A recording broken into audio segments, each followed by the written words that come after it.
लुधियाना की रीटा की जिंदगी बड़े ही मजे से गुजर रही थी। आस पड़ोस से लेकर नाती रिश्तेदार सभी रीटा को बड़ा मानते थे। वो सबकी पसंद नापसंद का ख्याल रखती। अरे बहन, ये लो कढ़ी बनाई थी मैंने। सोचा तुम बीमार हो तो तुम्हारे घर के लिए भी बना दी, खा लेना। सभी रीटा की तारीफ करते हैं। रीटा की ममेरी बहन कहती है, रीटा, तुम्हारा लड़का तो बहुत बड़ा हो गया है, उसकी शादी की नहीं सोची? सोच तो रही हूं, लेकिन ऐसे लड़के से कौन शादी करेगा जो कमाता धमाता ही नहीं है। ये तो है। तू उसे समझाकर किसी काम पर क्यों नहीं लगाती? अरे क्या करूं बहन, समझाती तो बहुत हूं लेकिन समझता ही नहीं। किसी तरह कहीं काम पर लगा भी दो तो 2-4 दिनों में ही काम छोड़कर वापस आ जाता है। कहता है खुद का काम करना है। अगले दिन रीटा का बेटा मयंक कहता है, माँ, ये नेहा है, मैं इससे प्यार करता हूँ और इसी से शादी करूंगा। अब लेकिन नेहा बेटा, ये तो काम ही नहीं करता, तुम खाओगी क्या?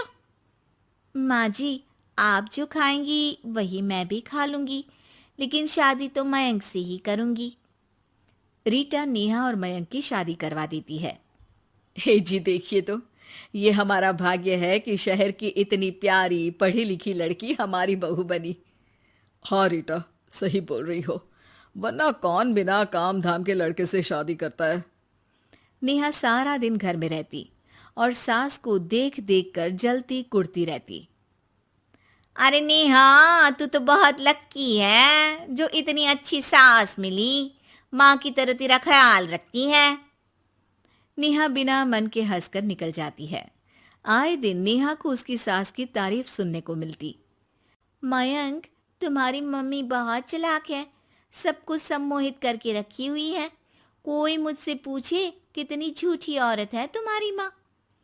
अच्छा, कैसी, क्या झूठ बोल रही थी?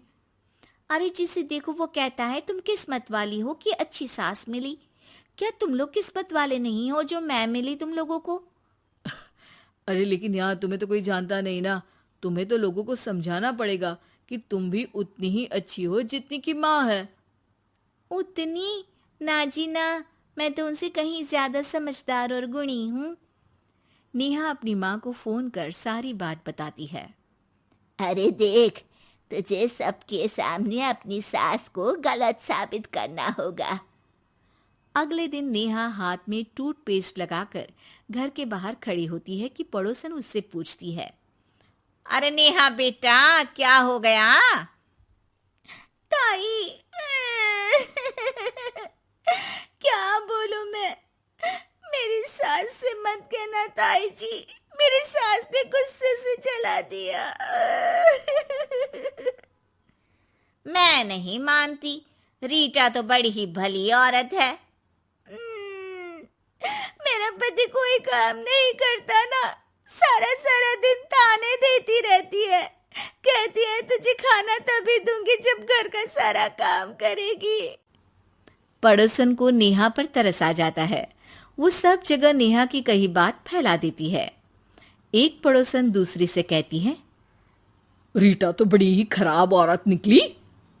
हाँ हाँ, देखो तो कैसे बहू पर जुल्म करती है। नेहा के घर रीटा की भाभी आती है। अरे मामी जी नमस्ते, कैसी हैं आप? मैं तो ठीक हूँ बेटा। कहाँ है रीटा? घर में नहीं है क्या? उसे तो मैंने कहा था कि मैं आ रही हूँ।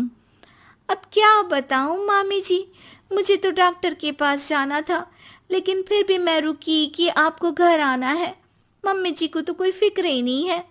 तभी तो देखिए ना कि पता था आप आने वाली है, फिर भी चली गई घूमने। अरे ये तो बुरी बात है। अच्छा नेहा, मैं जा रही हूँ।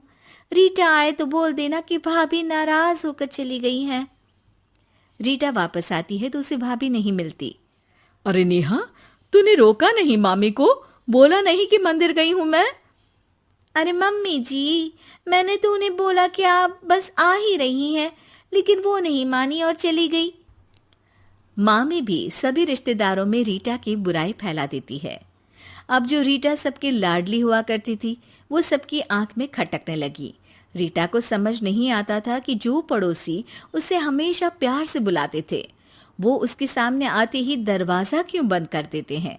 जो रिश्तेदार उसे इतना प्यार करते थे, वो उसे अब फोन तक नहीं करते। एक दिन रीटा के पास उसकी भाभी का फोन आता है। तू तो बड़ी हो गई रीटा। अरे ना भाभी ना, तुम तो माँ जैसी हो मेरे लिए, मायका तुमसे ही तो है। लेकिन तुम भी पता नहीं क्यों नाराज हो मुझसे। रीटा को उसकी भाभी सारी बात बताती है। रीटा उसे समझाती है कि कैसे वो नेहा बहू को बताकर वहां से गई थी। दोनों के बीच गिला शिकवा खत्म हो जाता है। रीटा समझ जाती है कि नेहा ने ही उसकी बुराई पड़ोसियों से भी की होगी। रीटा सबके घर जाकर बात करती है, जहां उसे पता चलता है कि नेहा ने ढेर सारी झूठी बातें कर रखी है। रीटा सोच लेती है कि वो नेहा को सबक सिखाकर ही रहेगी।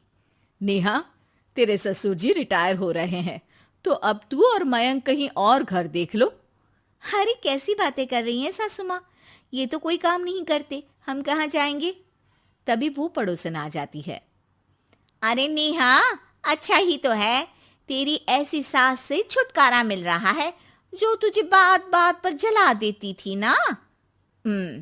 घर जरा जल्दी खाली कर देना नेहा, मयंक से भी बोल देना। नेहा को समझ आ जाता है कि सास को सब पता चल गया है। वो उसकी पैर पकड़ लेती है। सासू माँ, मुझे माफ कर दीजिए, मैं आगे से ऐसा कभी नहीं करूंगी।